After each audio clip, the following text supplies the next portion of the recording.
Welcome to Engaged Company Culture, a podcast directed at you, helping you to stop the employee exodus in your organization. This podcast has 3 different types of episodes. First, you have tips, tricks, observations, stories, research from me, Dr. Catherine Weiberg of Profitable Alignment. Second, interviews with other consultants, other coaches who are here to serve you so you can learn other tips and tricks to engaging your employees, to stop the employee exodus, to consciously create and continue a company culture where people want to be and where they encourage other people to come to work and to become your customers.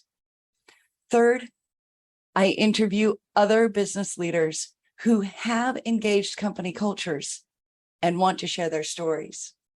You might learn from them how they have applied principles of company culture to increase their employee retention, increase their profits, increase their productivity, and increase everyone's job satisfaction.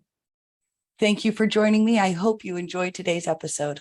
In this episode of Engaged Company Culture, we get to talk with my new friend, Mads Singers. He has more than 10 years of experience in Fortune 500 companies, such as Xerox and IBM, and more than 10 years of experience coaching and consulting online entrepreneurs on management and outsourcing. When Mads and I spoke, we enjoyed seeing how many things we agree on and see eye to eye on, and our mutual backgrounds and passions and our varied experiences were quite fun in our discussion. Welcome, Mads. Thank you for being here today. Yeah, thank you very much for having me. It's definitely a pleasure to talk again. I'm looking forward to another exciting conversation. Well, thank you so much. You've worked with Fortune 500 companies and you've worked with online entrepreneurs. I'd love to know, how did you get where you are now, both in leadership and career choice? Yeah, I mean, my career choice wasn't as much a choice as a revelation. So I was very lucky. I have not been one of these people who were particularly fond of school and studying and stuff like that. So I left sort of halfway through. I'm not sure what the American equivalent would be. I'm from Denmark, but probably somewhere high school, college sort of thing. I left school when I was just turning 18 before I kind of finished any particular education or degrees. I moved from Denmark to Ireland, where I managed to get a job, and that was originally in IT.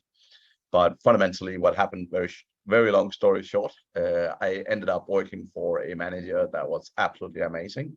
She was out of this world. And what my whole life I've been told how horrible work was going to be and how much I should love school.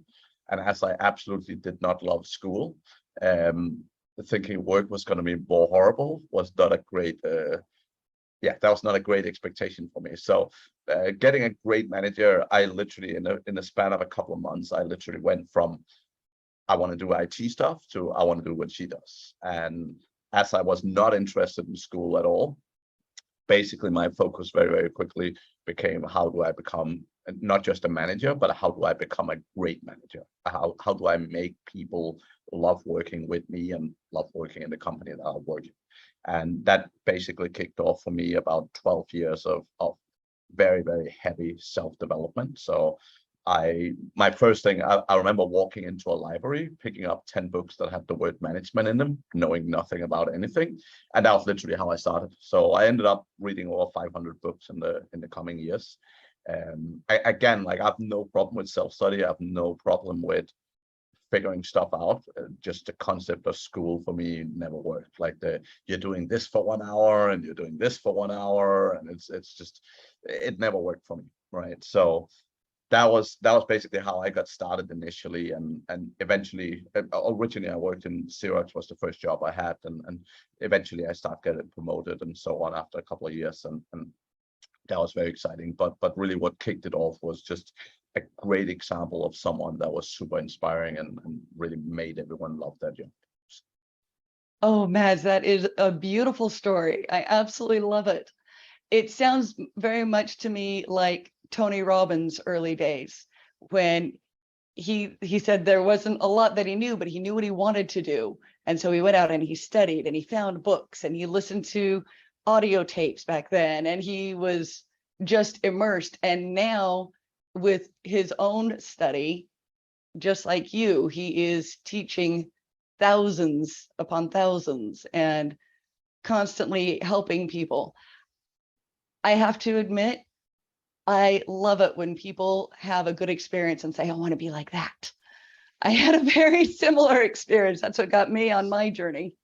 I mean, again, that's what I'm trying to do to people around me, right? So obviously I have multiple businesses now and manage hundreds of people, and the whole thing for me is I try and build that, right? I try and not everyone is gonna get inspired like that. Not everyone wants to go into management. Not everyone wants to do that. But really, I see my role as a business owner to facilitate growth, right? And I love putting the right teams together. I love finding the right people. And fundamentally, what I'm looking for is people who want to, people who have a drive and who wants to do something. And, you know, in a company, you need all sorts of stuff. You need sales, you need marketing, you need operations, you need developers and graphic designers. And I mean, there's a ton of things you need. But fundamentally, my role as a business owner is facilitate that growth for the team. And my experience is, if you facilitate great growth, they help you build an amazing company. So that's what I do on a day-to-day basis. That is absolutely fantastic. And what is your favorite part about that? I'm guessing it has to do with the growth, but for me, it's people. I mean, I think I'm an introvert by nature, but I've realized through years of, again, self-development, that the world's all about people, right? I mean, you can do so many things on your own, but you can only ever do so much on your own. And it doesn't matter if it's your, you know, your personal life, friendships, business. Like, the world is about people, right? And if you don't have great relationships, if you haven't learned to build good relationships with people around you, my feel is you will only ever get so good, right? And you can look at some of the most famous people out there. I mean, people like Elon Musk, right? Like, everyone thinks he does it on his own. He definitely do not, and he would never be where he is if he was not surrounded by a whole bunch of very incredibly smart people, right? But even him I mean, he's definitely not what you would call a great communicator or great with people in any way, but you know, he have understood and learned the skills of being able to do what he does, and that's critical, right? oh, that's fantastic. I had several things coming into my mind while I was listening. General Jim Mattis said, if you haven't read at least 100 books, you're functionally illiterate. And you obviously are not functionally illiterate. And Not anymore. Not anymore. not anymore. And Simon Sinek has said, people don't leave organizations, they leave leaders. And your focus is to make sure that individuals become the leaders they want to follow, and that the teams work together and grow, and you became the leader that you wanted to follow, and you continue in self-development. So everything that you do now is based on personal experience and the way that it strengthens the teams and creates the cohesion. Personally, I think it's fantastic. Another book that I read was It Starts with One, and it's the same idea, looking at people as individuals and recognizing that all those individuals together can create the team.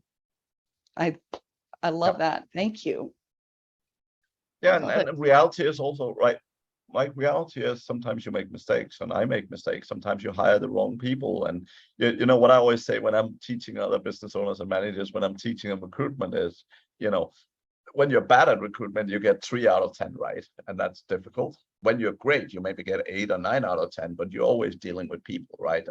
And they're never 100% predictable. You know, life happens. Like, you know, sometimes a loved one passes away unexpectedly, and you know that can screw up life for many people. So when you're dealing with humans, you will never, from a recruitment standpoint, get it out right 10 out of 10 every time, right? Like even if you're the most solid recruiter on the planet.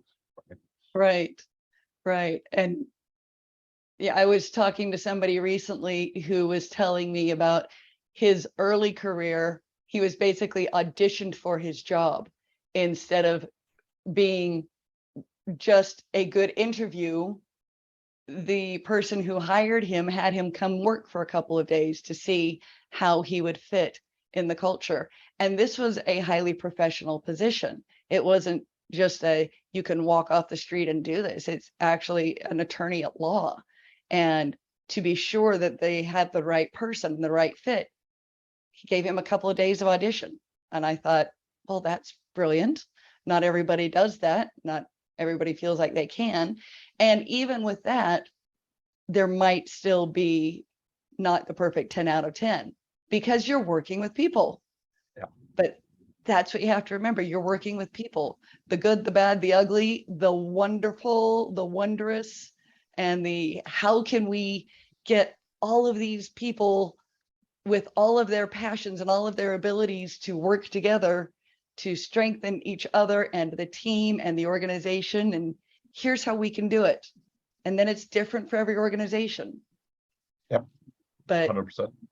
yes, but with the background that you've developed, with the companies with which you've worked, lots of different things that you can apply. I think it's fantastic. What type of advice do you customarily give to businesses, just as a general rule?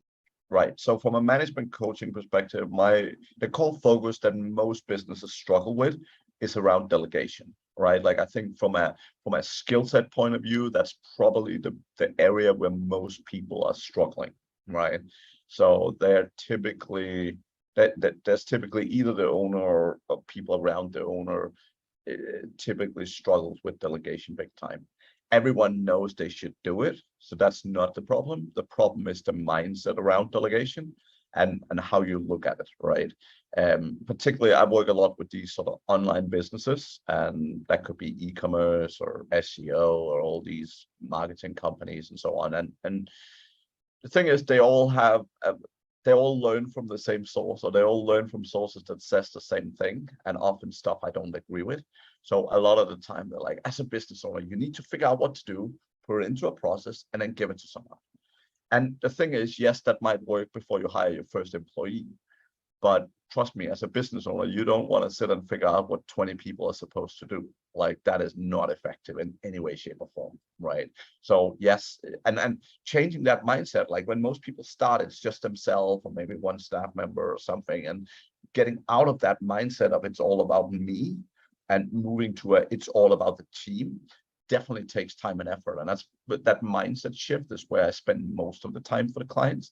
It's not particularly difficult to get it. I mean, I have sort of a solid training, and when people go through that, they usually get it, right?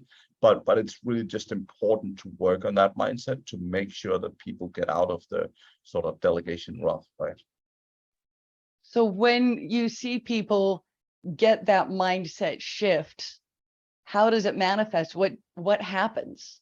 It manifests in actual delegation. So the whole concept is that number one, people are so used to delegating tasks instead of responsibilities. And the problem is when someone comes to you and says, Katharina, can you press this button 27 times a day? And you're like, okay, you're my boss, I'll do what you say, right? But it's not exactly something that excites you. Whereas if you go to you and say, hey, Katharina, you are awesome with human beings, could I get you to do X, Y, Z? I want you to own it. I want you to be responsible for this thing because you are you're great, right? Like those two approaches, and it doesn't sound that different. Like it sounds like a 30 seconds different spiel, but the difference it makes to the human that you communicate with, the difference in outcome is astronomically different. I have to completely agree with you because I've been on both sides of both of those responses and I've seen the difference. I have felt the difference. I especially love that you talk about when you delegate, the person to whom you delegate gets to own the responsibility and own the process. That's something that has been reinforced to me also through the 12-week year and Uncommon Accountability, both by Brian Moran and Michael Lennington, talking about allowing people to own the responsibilities and own their goals. And it can be really hard after a business owner hires the first or second employee to move from being a solopreneur to a business owner. And suddenly we have all these different things that I can let go of. And the same thing with managers who are new in their position. Maybe they got promoted because they were so fantastic in doing the work and had people skills. But now they need to know, so now in this position, what do I own and what do I delegate? Yeah, the biggest problem actually is that when people get promoted into managerial positions, people always like the best sales manager might not make the best manager, Right. the best salesperson might not make the best manager. And Right. to some degree, I fundamentally disagree with that. So the thing is, they might not be the best manager out of the box, but if someone have the skills to teach themselves and to develop themselves to become the best sales guy, they generally also have the skills to develop themselves to become an outstanding sales manager or other kind of manager, right? The problem is they're not that out of the box, because management and sales, or you can say the same thing with engineers, like engineering and management is two very different skill sets. So there's things to learn. Now, if you promote someone because they're good at their job and expect them to automatically be good at management out of the box, then you're fooling yourself, right? And that's one of my core focuses, right? Is really helping business owners and managers upskill themselves from a managerial skills standpoint, right? But fundamentally, like that's the key focus, right? If you're promoting people and you're not giving them training and development to become a manager, you're fooling yourself, right? Unfortunately, because and here's the thing, this is not a 10 months program or anything. Like literally the training I go through with most of my new managers is you're talking less than a day, right? So now that doesn't necessarily make them incredible overnight, but the whole point is it gives them the skills. It helps them understand what they need to know so they can start working on it, right? But that is really all. Like I've really boiled it down to sort of the 80-20 of this is what you need to know as a manager. And that's really the core focus, right? Oh, that is fantastic. I love it because, as you've said, there are books upon books. There are training programs. There are events that are days and days. And you instead are giving people the tools to do it themselves, allowing people to use their preferred learning style with all of these tools. So now they can go out and become better at will. Yeah, and the key thing for me is there's so much stuff. Like you could literally sit down for months and months and learn. But what I've really focused on is distilling what are the actual 80-20, right? And as I say, if people go through my course, they'll and implement, they will probably be top 80-90% of managers in the world. Not because my course is, I mean, obviously it's great, but it's not that amazing. The biggest challenge is that the development from those managers all around the world in most businesses, even the largest company on the planet, is not great, right? It's not great. And it does not take that much to be better than the average person. And when you ask most people, how many good bosses have you had and how many not so good bosses have you had? And many people have had a lot of horrible boss experiences. And it's not because the boss want to be an asshole. It's not because the boss want to be bad. Like if you get promoted, you don't like your focus not, I want to be a bad boss. But the whole thing is when you don't know any better, you might be. Right. So the whole thing is that, yeah, a little bit of knowledge can bring you a long, long way. And that's really my focus. So giving the essential tool, the things that you need to really focus on to become a good manager. That is brilliant. Early in my career life, I remember I had a couple of managers who I thought were fantastic people and not fantastic managers. And all I could think was, but I know you could be because you're such a fantastic person. That's, one of the things that got me saying, okay, well, I realize I'm not a fantastic manager and I want to be. I completely changed my leadership approach when I realized that I was really not good at leading people. I was really not good. But just like you've said, it can be taught, it can be learned. It has to be chosen that you want to learn it, but it can be done. And then you can become somebody's inspiration to go out and study and say, oh, I want to be like Mads. Just like Mads looked at your manager years ago and said, I want to be like her. And that's how it starts and how it grows. Yeah. And I'm keen on the concept that I don't necessarily want everyone to be managers, right? Like that's not a focus. My core focus is I want everyone to excel in what they want to do. And again, as a manager, as a business owner, as everything, like our job is to facilitate that growth and facilitate the ability for people generally to do amazing things, right? I love it. Love it. Thank you. I just think it's fantastic.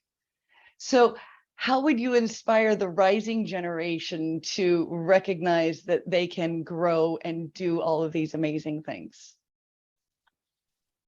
I think the fundamental thing that there's two aspects, right? But the fundamental thing is your parents always tell you can do anything in the world that you want to, and none of them believe it. And that's well, very few of them believe it, right? And that's a shame. Reality is, as human beings, we are the only ones stopping ourselves, right? We are the only ones stopping ourselves. So I've lived, the last 10 years since I quit the corporate world, I have traveled all over the world. I've spoken in many continents. I have built a bunch of businesses, and I can really tell you, I am the only person holding me back. Like, despite the things I've already done, there is no one else but me holding me back. And it's my self-belief, it's my self-doubt, it's all of this stuff, right? If you want to be successful, go and find other people like you that want to be successful like you, network with them, get to know them. The biggest challenge is people have no inspirations around, they have no one around that they can say, wow, I want to be like him or her, right? And I think that's probably one of the most important things, because when you go and meet, like, let's say you want to be a graphic designer and you're like, hey, you're sitting at home, you're going into an office, and there's no one around you that's particularly graphic because you are the graphic person in the company, right? You need to go out and find other graphic designers. You need to find people you're like, wow, I did not know that was possible. I did not know that journey was possible. I did not know that outcome was possible. And you need to find inspiration somehow, right? That help pushes you and help push your learning.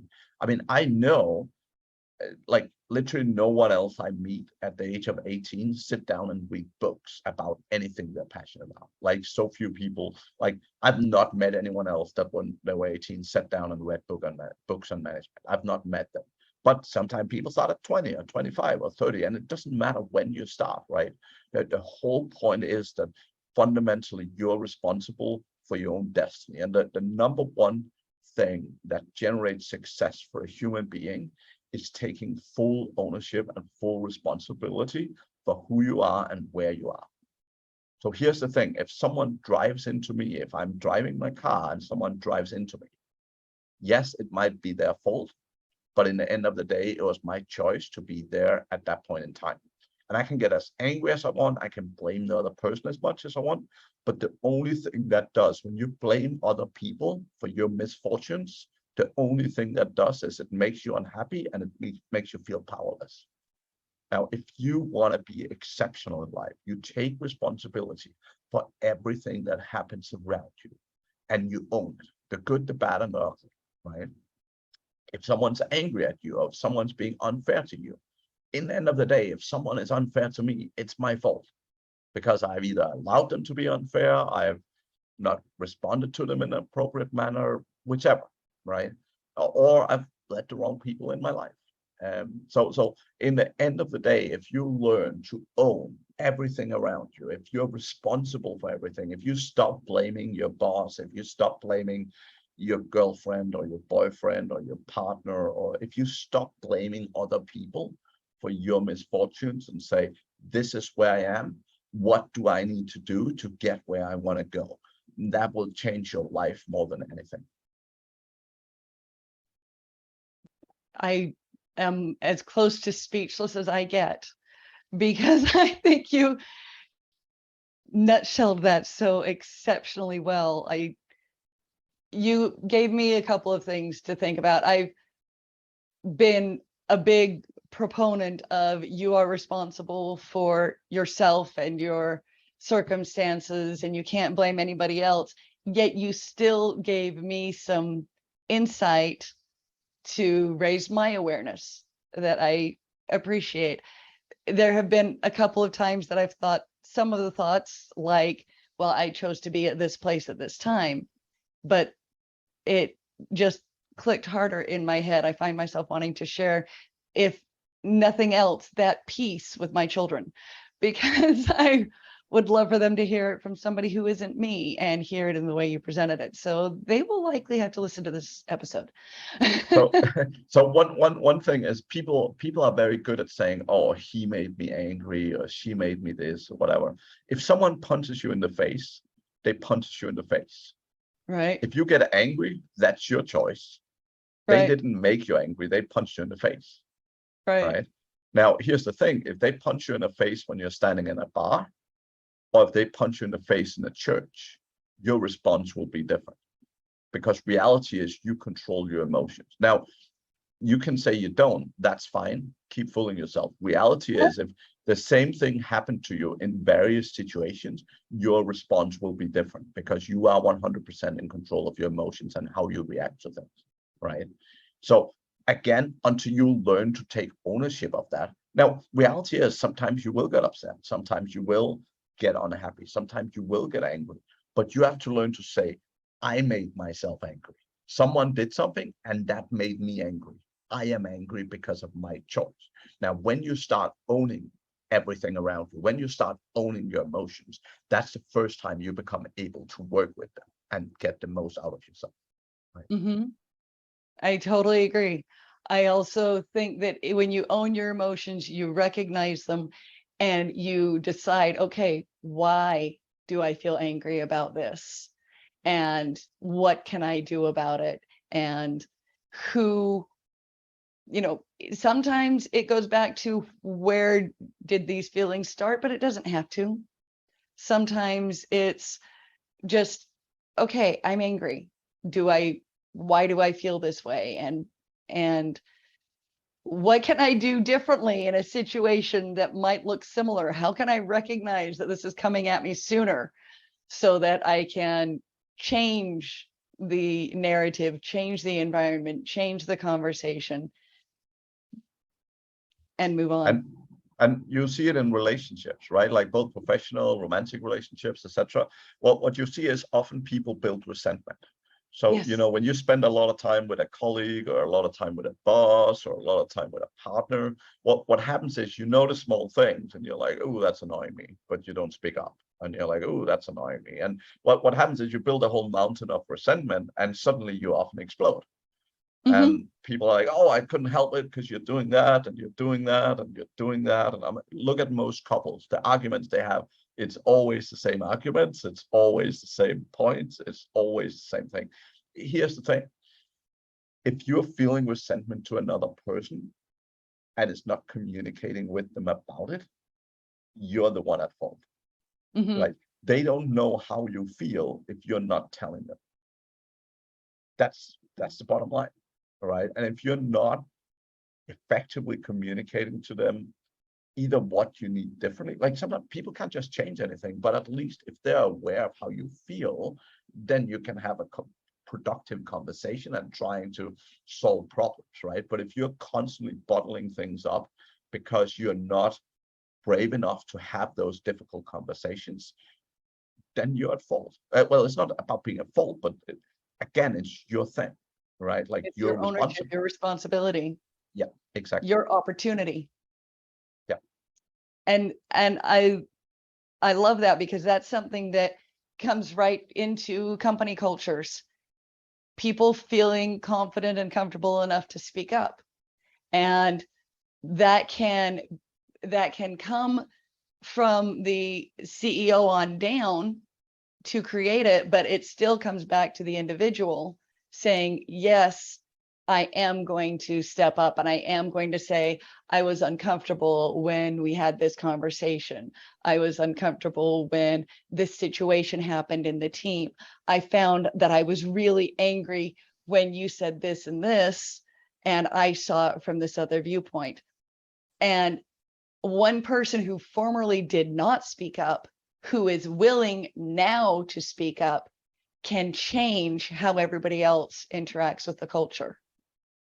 Yeah, and reality is, I mean, I've had life-changing feedback in my life. Like, most people now would say, "Oh, you're a nice guy," and all this sort of stuff, right? Like, I've I've had people give me life-changing feedback. So when I first started in the corporate world, right? I'm Danish, and my humor is very Danish, which means very dark and very ironic. Like, humor in Denmark is irony and sarcasm sort of melded together, and that was my humor.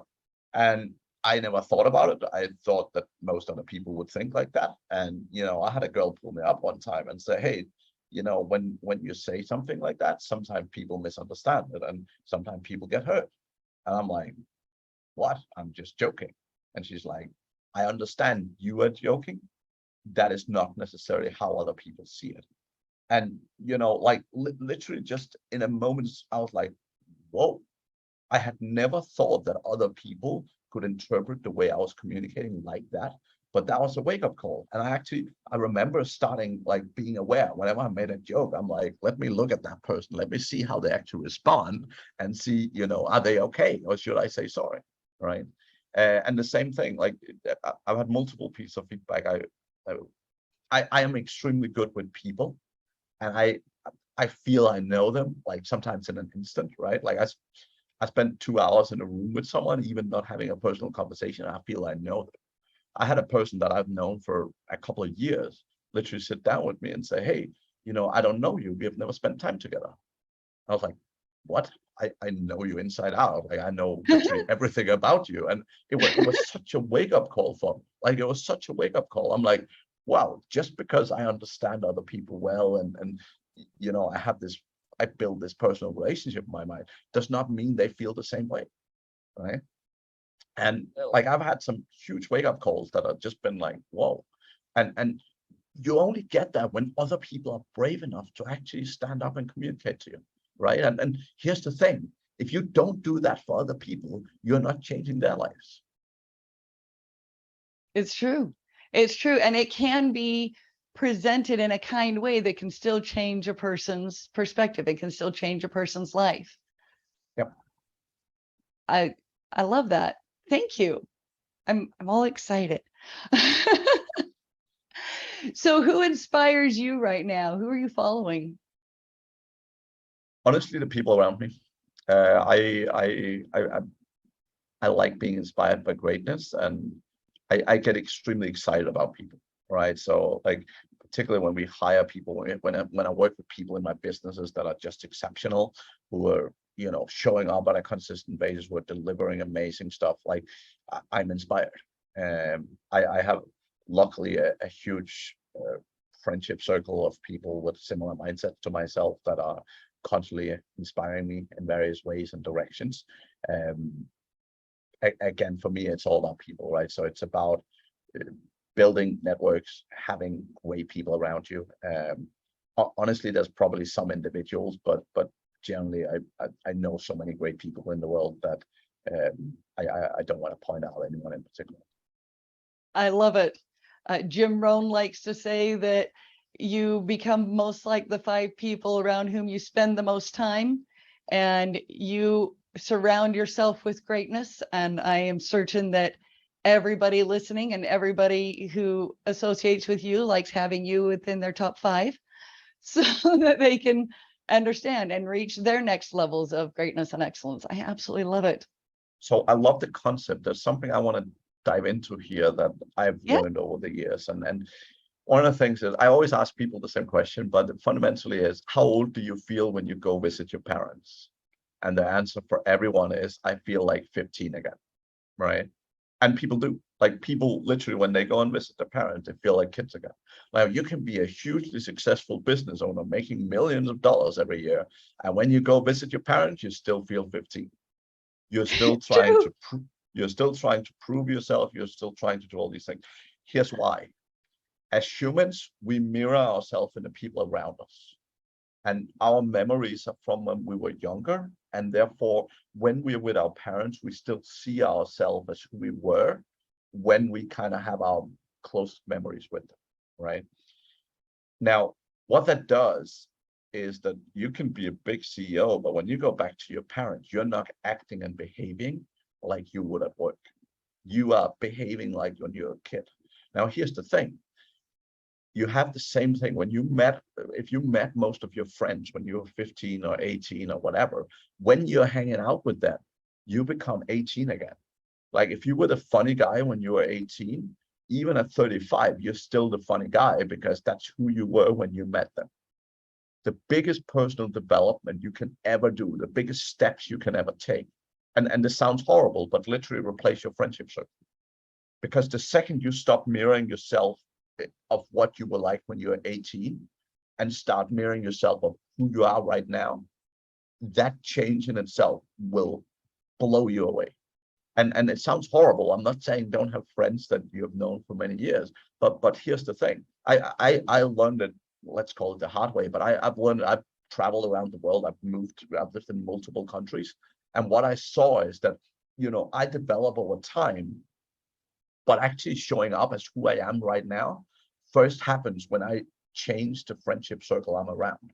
Because when I show up today, if I go out and meet a bunch of new friends, if I move to a new place today, those people see who I am today. And that is a reflection I have of myself every time I see them. And that's probably one of the biggest revelations I've seen.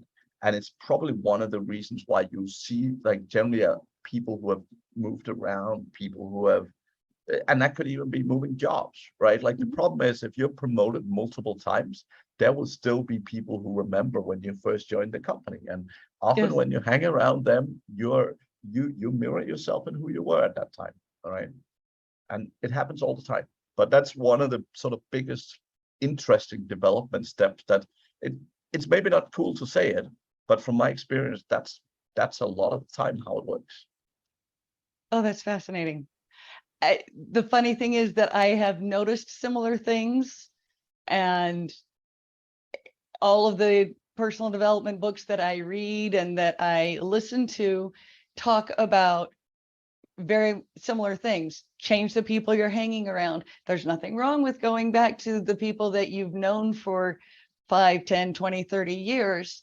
Just make sure that you continue to spend more time around the people who are who you are or who you want to be, most especially who you want to be, so that you can say, this is who I am today. And in a year, this is who I'm going to be because of the people I'm hanging around. In 5 years, this is who I'm going to be because of the people I'm hanging around. And so it goes right along with what you're saying. But again, I just like the way that you put things. I like the way that you phrase them. And that's the thing. We can hear the same thing from 20 different people, but not everybody connects with all 20 different people. It's the way it's all that connection. So from this fun conversation that I've had a ball, by the way. So from this fun conversation that we've been having, what is the main thing you would like listeners and viewers to be able to take from this? I honestly, I think it's the responsibility piece, right? I think it's learning to take ownership of your life, right? If you're sitting at home and saying, "Oh, I can't find a boyfriend or a girlfriend," and like, yes, the pizza delivery guy is probably not going to be the one. And if you think they're the ones, you're probably wrong. And now I'm not saying there wouldn't be one exception out of a billion out there, but you know, um, I think it's so easy to complain. It's so easy. I mean, most people on planet Earth complain about their work, right? Here's my simple rules in life. If I'm unhappy with my work, I do one or two things. I either appreciate the fact that I have a job and someone is paying me, and I shut up, or I change it. If I'm not happy with my job, I can go and change it. Like I have the opportunity to quit right now. And if I don't do that, it's all on me, right? And if you spend Absolutely. all day, every day, sitting in your canteen or sitting at work, complaining about work, you're doing one thing, which is you're making yourself unhappy, miserable, and everything around, right? That's all you do. Now, do you want to be unhappy as a human being? I don't. But if you want to spend your life sitting complaining about your work, that is 100% your choice. You can do that. Yes. But if you want to be a happy human being, that is a bad choice. So take responsibility for your life. If you don't like your job, and yes, it's easy to say there's no other jobs out there, but then you should be freaking thankful for having one, right? Like you can go and resign, you can go and not have a job and see what that's like, right? Mhm. But reality is you can either appreciate what you have or put in the work to find something better. Stop complaining about it. Thank you, thank you, thank you, Mads. What is the best way for people to get in touch with you after they've listened or viewed this episode? Yeah, so my name is Mads Singers, Mads Singers, and I exist on pretty much any social media platform out there, not TikTok though. And I have my website as well as madssingers.com, and that's generally the best ways. Yeah. Absolutely perfect. Thank you. I'll make sure that those are in the show notes. And I look forward to more conversations with you because this has been fun for me. So thank you so much for being here. Likewise, Katrina, that was an amazing, amazing conversation, and always love connecting. So thank you very much for hosting me. Thank you for listening to or viewing today's Engaged Company Culture episode. I hope you have enjoyed the episode. I hope you have learned something and have something that you can apply today to engage your company culture and encourage your employees to enjoy work, looking forward to Mondays instead of only looking forward to Fridays. If you liked this episode, please share it with someone else you know. Also, like and subscribe to Engaged Company Culture anywhere you listen to podcasts. Thank you and have a wonderful day.